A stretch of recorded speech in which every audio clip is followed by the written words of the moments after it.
There is a painting in my wife's office depicting Mary and Elizabeth in a warm embrace, their arms interlinked in a gesture of love and shared excitement. Their expressions are alive with joy, eyes wide and smiles almost breaking into laughter, a vivid portrayal of a sacred moment. What begins as this initial quiet aftermath of the Annunciation and Mary's contemplative pondering, the Spirit then bursts forth in this scene.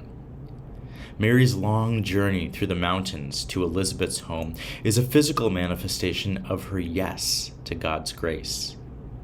Something prompts her to make the long trip through the mountains to her cousin's house. We know that she stays 6 months with Elizabeth as she prepares to birth the baby Jesus, what might be expected for women at the time, but it's also a pilgrimage of faith. Upon her arrival, a striking contrast unfolds. The narrative juxtaposes the yet-to-be-born John the Baptist's loud messianic prophecy with Jesus' quiet entrance into the world. Mary, bearing the unborn Jesus, elicits an ecstatic leap from John in Elizabeth's womb. Here the contrast is vivid. Mary's soft greeting versus Elizabeth's loud cry of joy.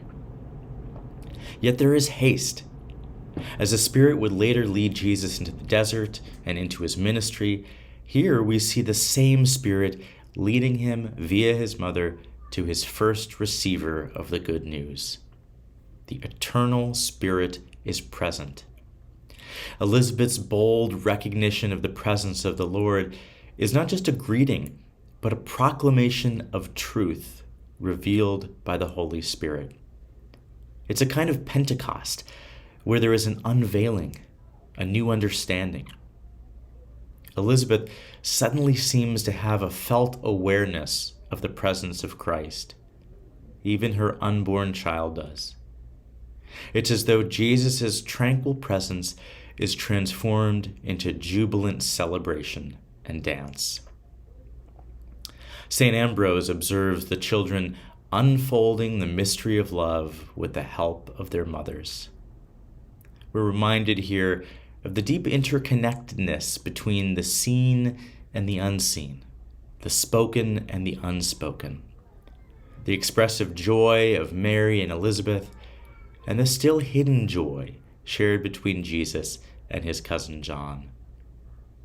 There's a beautiful familial love going on here, but it won't be long before Jesus' mission expands larger and larger, from family to tribe to all the nations. Later, Mary will hear her son say, "Who are my mother and my brothers?" She will accompany him on his journey all the way to the cross and beyond, perhaps recalling her first journey to Elizabeth's house with an uncertain but wondrous joy about what is to come. This meeting between Mary and Elizabeth, marked by joy and prophetic revelation, foreshadows the transformative power of Jesus' ministry. It's a reminder that God's work often begins in the quiet, unassuming moments of our lives, not to mention the crucial role of women in the story of salvation.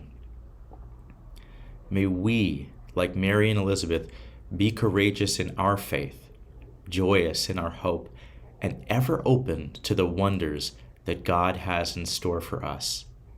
And in the quiet moment of our lives, too, may we be attuned to the presence of the divine, ready to respond with a resounding yes to the call of grace.